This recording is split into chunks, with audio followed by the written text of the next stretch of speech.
Нийслэл Улаанбаатар хотын автозамын төвчрлийг бууруулах, тээврийн хэрэгслийн нэгдсэн хяналтыг сайжруулах зорилгоор 2022 онд RFID системийн төслийг эхлүүлсэн ч өнөөдрийг хүртэл уг систем ашиглалтанд ороогүй байна. Уг систем бүрэн хэрэгжснээр татвар, даатгал, оншилгоо, тургуул зэрэг тээврийн хэрэгслийн бүх хил мэдээлэл нэгдэж хяналтын байгууллагууд өгөгдлийг шууд дамжуулан авснаар замын хөдөлгөөний зохицуулалтад эрс шинжилэл гарна гэж сурталчилж байсан ч өдгөө 4 жилийг ардаа хийжээ. Ирэх бүхий албан тушаалтнаас гинтийн шийдвэр гаргаж ард иргэд түүнийг нь яаран сандран биелүүлдэгч ямар нэгэн үр дүнд хүрэлгүйгээр алга болдог нэгэн тоо жишээ бол RFID систем юм а. Одоо 3 цаг гişх болж байна. Одоо энэ Метросын колонки нааталт машин байгаа шүү дээ. Тэгээ энэгээр ирж яаж харчаад босгооч байгаа. Тэнд машин очирсан.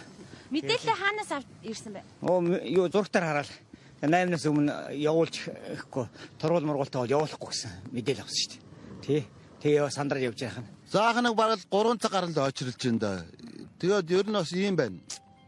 Ингээд очирлоод ингээд явах чинь бас цаг заав бензин тоос юу байлаа нэгдүгээр. Хоёрдугаар тэгээд энийг заавалчгүй ингээд 2 сарын 1-ээс хойш төлбөртэй гэж яхаа оронд зүгээр төтөө дөрвөө машин болгоно л онцлогоонд орж байгаа юм чинь онцлогоонд юу аагаад наалтуудаа наалгаад явчих болдгоо. Ингэж ард түмний ингээд бүгдийг бохиндуулаа тий. Ингээл би ч одоо 3 цаг гарan зогсоод би ороогүй сууждаг шүү дээ яг юм дээр. Нэгсэн мэдээлэл байгаа ямар ч тааш наалах хэвээр юм шиг байна гээл наалахаал гэж. Одоо тэгээд 8-наас өмнө гэсэн юм чинь тэгээд амжаад наалах гал ирчихлээ. Одоогоос 4 жилийн өмнө буюу 2022 онд нийслэл болон харьяа яамны удирдлагууд гинтийн шийдвэр гаргаж иргэдийг урт дараалалд олон цагаар зогсоон байж автомашинуудад захим гэрчлэгээ наах ажлыг албажуулсан. Тухайн үед тээврийн хэрэгсэлээр QR код наалгаагүй бол автозамын хөдөлгөөнд оролцуулахгүй, орсон тохиолдолд торгоно гэх мэдээлэл олон нийтийн дунд гарч байсан юм а. Угтаа RFID системийг анх 2024 онд багтаан бүрэн ашиглалтанд оруулна гэж мэдэгдэж байсан юм. Үүнээс хойш 2 жил өнгөрсөн ч одоогоор хотын 160 гаруй уулзалт төхөөрөмж суйрлуулснаас өөр шийдэлгүй байна. 10 гаруй тэрбум төгрөгийн өртөгтэй тус төсөл өнөөх хүртэл бүрэн хэрэгжиж үр ашигаа өгөөгүйд иргэд шүүмжлэлтэй хандж байна. Наалахгүй бол явуулахгүй гэл машин болгоно наалахгүй бол болохгүй гэл хэрэгжижээ. Тэрнтэй байх юм бол тээврийн хэрэгслийн хэрэггүй замын хөдөлгөөний дүрм мөрөмж орчих юм бол тэр QR кодоор уншитал бүх юм болох юм гэж анхаарсан шүү дээ. Одоо тэг юу болж байгаа. Ямар ч хэрэггүй л болсон шүү дээ. Баахан цааснаа хаяал тэгэл байхгүй. Одоо тэр QR кодоор уншдаг юм байхгүй. Одоо төсөөл мөнгө шүү дээ. Одоо яг үндсэндээ бол татварын мөнгө л явж байгаа байхгүй. Энийг өөр нааснаас хойш хэрэглэсэн хүн баг байхгүй.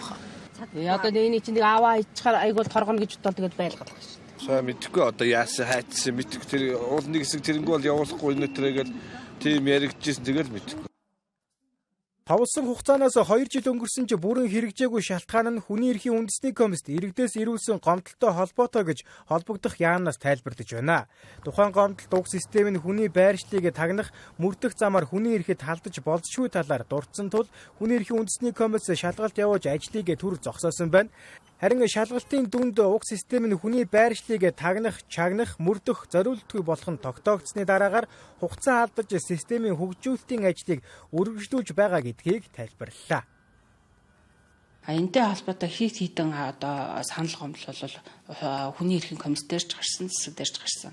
Энэ ямар учир шалтгаантай вэ гэхээр иргэд бол энэ одоо тээврийн хэрэгслийн техникийн хэлтийн захирамжлалыг наалахгүй гэдэг асуудал гарсан. Хүний эрхийн комиссээс бол хүнийг одоо мөрдөж мөшөх тагнахтай холбоотой юм үйл ажиллагаа бас хийгдэж магадгүй гэдэг ийм асуудал яригдсан учраас жил орчим бол энэтэй холбоотой тайлбар холбогдох мэдээлэл хийгээд танилцуулсан байгаа. 22 онд бол энэ ажлын анхны эдид бүтцийн ажлууд эхэлсэн. Бид нар бол 24 онд бүрэн ашиглалтанд оруулна гэсэн ийм төлөвлөгөөтэй ажиллаж ирсэн. Гэхдээ энэ дээр бас түрүүний хэлдгээр бид нар хүний эрхийн комисс холбогдох байгууллагуудад бол энэтэй холбоотой холбогдох бүх асуудлыг бол тайлбар танилцуулга гаргах юм шаардлага үүссэн. Ингээ 25 оноос бол яг техникийн хэлтийн цахим гэрчлэгээнүүдийг идэвхтэй наасан. Одоогоор дэд бүтцийн ажил бэлэн болсон гэх тайлбар өгч байгаа ч системийн хөгжүүлэлт хийгдэж байна. 2027 оны 1-р сард бүрэн ашиглалтанд оруулахаар төлөвлөжээ. Гэвч цаг хугацаа сунах тусам өмнө нь наасан QR код төхөөрөмжүүд хуучирч гэмтэж, иргэд хуулж хайсан гэх зэргээр дахин суйрлуулах шаардлага үүсэж байгаа нь төсвийн мөнгийг дахин үргүй зардал гаргах асуудал болж байна.